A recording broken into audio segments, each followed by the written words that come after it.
This video is for 9.2. So today we are going to be taking that information we learned yesterday about equations, and we are going to be solving addition and subtraction equations today. So we'll need to make sure we write the equation, and then we will solve for the variable. And we've had a lot of practice doing things like 4 plus 3 equals x, and we can figure out that that's 7. But this time the variable is going to be on the other side, and it might say something like 12 plus x equals 19. And we have to figure out what that missing piece is to make the equation true. So if you have not already tried the Spark Your Learning for today, if you'll go ahead and try that and see if you can do as many ways as possible. So share several different explanations here of how you got there, and then come back and see what I did.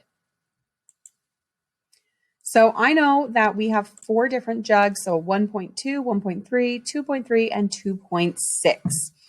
And he needs to fill this with exactly 5 liters. So how can he use the jugs to pour this amount into the barrel? And we want to see if we can find as many ways as possible. So I'm going to start and take a 2.6, and I'm going to add on a 1.2 and see where that gets me. So there's 8 and 3. So I know I need to end in a nice even number, 5.0. It needs to have a 0 at the end. So I'm already at 8. So I want to be able to use one that has 2 with it. So let's try adding this on. So 8 plus 2 is 10, and there is 5. So here is one combination to use a 2.6 and 2 of these. So I would do a 2.6, brought my decimal there, and 2 1.2s. So there's one way. So I'm going to try another way now. I'm going to start with a 1.3. And I'm going to add on a 2.3. Let's see where that gets me. So there's 6 and 3, 3.6. So I know I need to add on another, to get to 5, there's another 0.4 to get to 4, and then another whole 1.4. So it looks like that is not going to work for me. So let's try a 1.2 and a 1.3. So that gets me to 2.5. And I know that's half of 5. Oh, so I could just repeat this and do double this. So I could do 2 groups of 1.2, and then I could add on 2 groups of 1.3. So there's another way that I could do it. So there's a lot of combinations that we could make here. There's even some that we could do that would be subtracting. So let's say I start with this 2.3 liter bottle. So here is 2.3, and it is all the way full. And I'm going to come over here, and I've got this 1.3 right here. So I'm going to pour this 2.3 into the 1.3. So this is all the way filled up now. So how much is left here? That would leave me with 1 liter. And so if I dumped this into my big 5-gallon one, and then I could pour this back in even so I don't waste my water. And then fill it back up, take this out, and there's another one. So there's 1, 2. So each time when I fill this 1.3 up, it leaves me with 1 liter, because 2.3 minus 1.3 equals 1. And then I would have to do that 5 times. So there's lots of possibilities that we can do here. So go ahead and finish up your Spark and do some thinking about that. And then when you are ready, come back to task 1. So we're going to continue using this balance to help us think about these equations. So equations are always balanced and level. So when you're solving an addition equation, you can model the equation on a balance scale. For an equation to be true or equal, it has to stay balanced and level, the same on both sides. So this is really important here. If you remove something from one side, you must remove the same from the other side. So whatever you do to one side, you have to do to the other. It's like equivalent fractions. When you do something to the denominator, you have to do the same thing to the numerator to keep them equivalent. So here we have weights on this scale, and each of these shown are 1 unit. So here's 1, 2, 3. And here we have 1, 2, 3, 4, 5, 6, 7, 8, 9. And we've got this X that we don't know, but it tells us that they're balanced. So whatever this X is, it's enough to balance out, okay? So first we want to know what expressions can describe this left side here. So we know we had 9 units. So we also have 9 units of 1, because they're each 1. So here on the right side, we have 3 units, and we have an X. We could also flip that and say X plus 3. So we have an unknown unit and 3 more single units.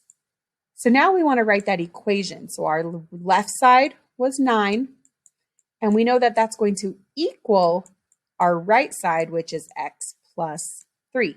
So these are balanced. We just need to figure out what X is. So there are several strategies we can use to do that.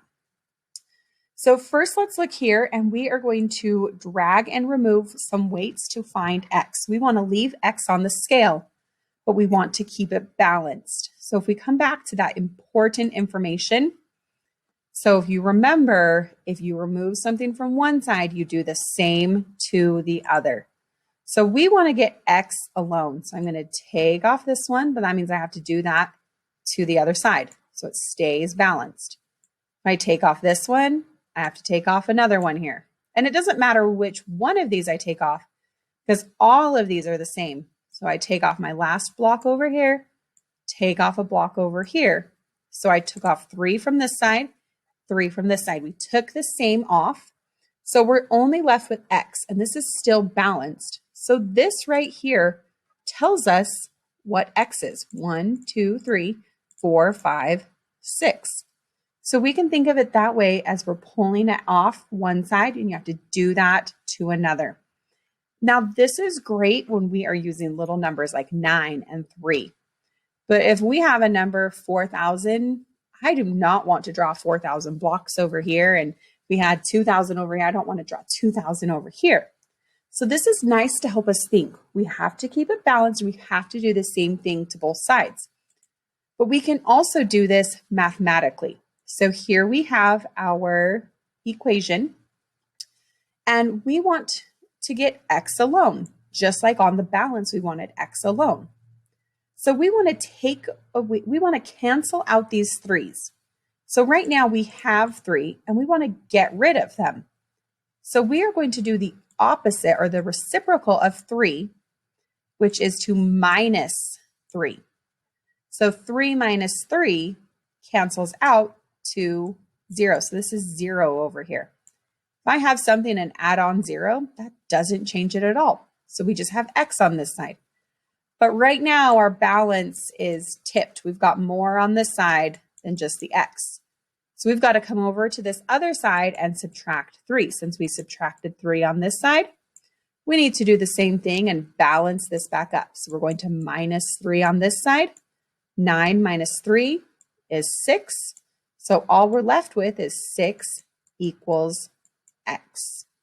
So as long as you do it to both sides, it will work. So go ahead and complete task 1. And then when you are ready, come back and do task 2 with me. Task 2 tells us that a plant is 6 inches tall. So it starts at 6 inches, and then after 2 weeks, now the plant is 14. So it didn't grow 14 inches, it's just 14 inches tall now. We want to know how much the plant grew. So let's just list what we know. So what did it start?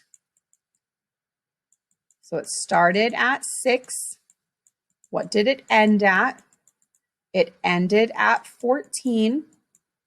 We know that that took 2 weeks. So what are we trying to find out? How much did it grow? So let's rephrase that. How many inches in 2 weeks did the plant grow?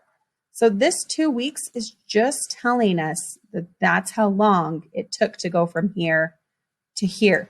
This isn't actually a number we need here. So we want to use X to represent how many inches the plant grew in 2 weeks. So to get from here to here, we're saying this is X. So what is the relationship between X and the height of the plant at the start? So I just want you to don't even think about X right now. I want you to think, how many inches did this plant grow? And I bet that's something that you can figure out. But right now, we're just going to call it X. So to get from here to here, we know our total is 14. We know that total is 14. To get there, we have to take 6, which is what we started at, and we're adding on that amount that it grew, and that should equal 14. So the relationship between X and the starting height is that they are added together. They are sums of the total. So they're going to be a sum to get to the total. So what are some other equations that would mean this same thing? How else can we write this equation and have it be equivalent? So we could use that commutative property, and we can flip this whole thing around. X plus 6 still equals 14. We can also take this and we can subtract it.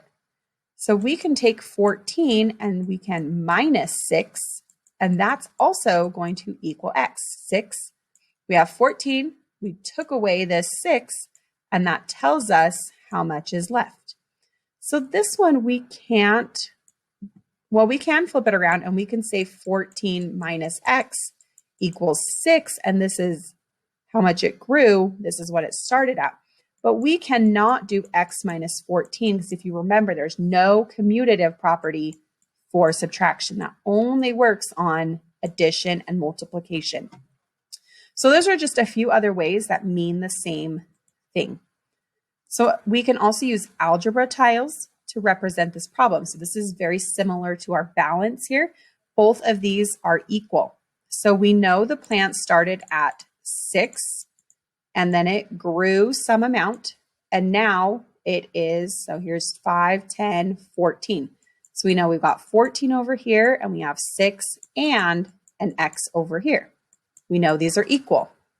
So how can we find X and keep this balanced? So I can take away this one, but that means I have to take away 1 over here. Take away 1, take away 1. We can just keep on going.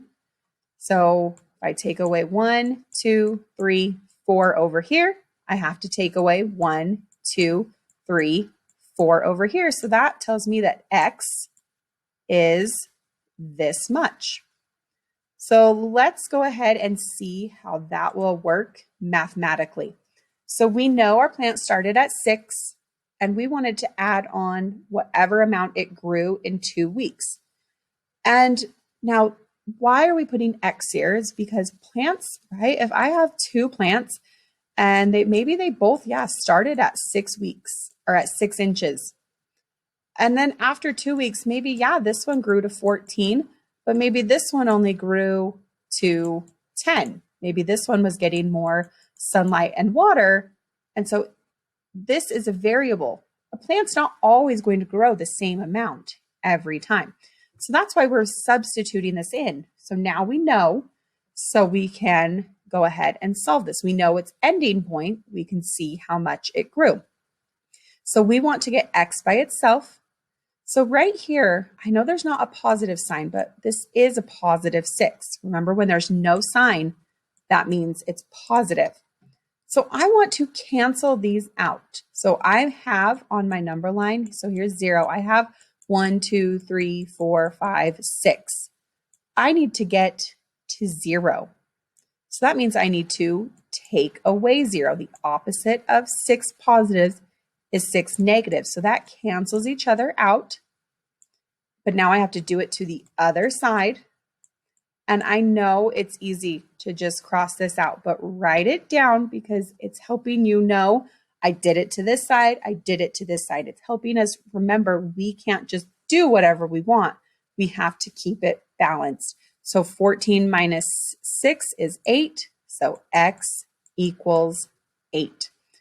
So go ahead and complete task 2 and then come back when you are ready for task 3.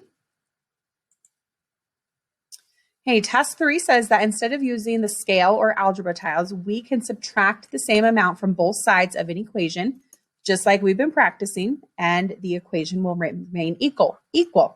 So that mathematical way that we've been doing actually has a name, and it's called the subtraction property of equality. That's right, we subtracted the same on both sides and kept our equation equal. So the subtraction property of equality. Subtraction from both sides keeps it equal. So here we have Sarah. She had $8.50 in her pocket. So to start with, in her pocket, she had $8.50. She earned some money babysitting, and now she has $20.25. So she babysat this kid, and it's going to tell us that M. So she got money for watching this little boy here. And now her total is $20.25.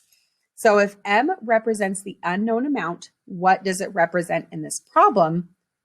Well, we're trying to figure out how much money she earned babysitting. So M is how much money she earned babysitting.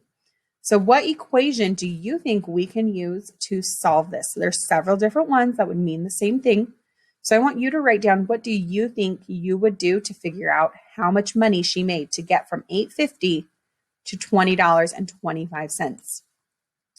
So we can take her total, $20.25, and I know that she had $8.50, and I need to add on the amount that she made, her money. $8.50 plus the money she made should equal $8.25 or $20.25. And we can flip this M and $8.50 around as well. We can even make it say $8.50 plus M equals $20.25. You don't always have to put the answer at the back. I know that's what we've been practicing since we were little, but they can flip-flop and they mean the same thing. This balances out to equal this. So we're going to use that subtraction property of equality to solve for M. So we want to get M all by itself. So we have $8.50, and we want to get rid of that. We want to make that go away. We can't just erase it and pretend like it never happened, right? Nobody wants to get rid of $8.50. So we are just moving it here. But what we do to one side, so this canceled out, we have to do to the other. And we want to make sure when we're subtracting and adding that those decimals get lined up. So once we know this, we know M will equal, I'm going to let you go ahead and solve that. And so all we need to do is do the same thing to both sides to keep it equal and get M by itself. So go ahead and complete task 3. And then come back when you are ready to do task 4. So that same property works for when we are subtracting as well. It's called the addition property of equality. So notice they're called backwards, right? To get rid of a negative, we want to add.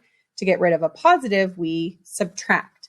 So you can add the same amount to both sides of an equation and the two sides will remain equal. Addition property of equality. So we're at X and we're taking away 7. So right now, this term is minus 7. So here on this number line, 1, 2, 3, 4, 5, 6, 7, we're at negative 7. And I want to cancel this out so it's like it never happened. So I want to get it to 0 because x minus 0 is still just x. It doesn't change it. So what can I do to negative 7 to get it to 0? We can do the opposite of subtract is to add on 7. So now this is canceled out and is 0. And whatever I do to one side, we've got to keep it equal and do it to the other. So we're going to add 7 over here. So x equals 12 plus 7. So I'm going to have you go ahead and complete task 4 and then come back, and I'm going to go over a few problems that are similar to your check for understanding today. So these are problems that are very similar to the ones you'll see on your check for understanding. So we have c minus 16 equals 83. So we want to get c by itself. So here we have minus 16, a negative 16. We want to do the opposite and get that to cancel out and be 0. So we're going to add on 16. So whatever we do to one side, we have to do to the other. So here we end up with c equals, here's 9 and 9. So I can even double check myself. C equals 99. So I'm going to plug it back in. Minus 16 is 83. 83. So this is a true solution. This one here tells us that b minus 24.9 is 13.56. So we have a negative here. So we want to cancel that out and get it to 0. So we're pulling this away, but we have to do the opposite of it. So we're adding on 24.9. So this cancels out because it equals 0. So I'd really like you to practice writing that. I promise it's going to help, especially as we get into these difficult numbers and you start getting more terms in your expression. So here we want to add on 24.9. Notice I lined up my decimals and the ones and the tenths. So we have 6 and 14. Decimal comes straight down. And there's 8 and 3. So b, so all I have here is b minus 0. Taking away 0 is really doing nothing. So b equals 38.46. Okay, the last one we're going to try today says 5.8 plus r equals 1 1/4. So I want to get r all by itself. So I need to get rid of this 5/8. There's no sign in front of it, so that means it's positive. So we need to do the opposite, and we're going to subtract 5/8, which cancels that out to 0.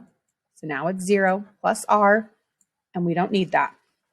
So now we just have r, but we have to do the same thing to this other side. Otherwise, we have an unbalanced equation. So now over here, we're going to minus 5/8. So we want a common denominator. They both go into 8. So this one can stay the same. 4 to 8 is 2 times. So 1 times 2 is 2. So 2 minus 5 we can't do. So we're going to come over here and borrow. So now we have 0 wholes.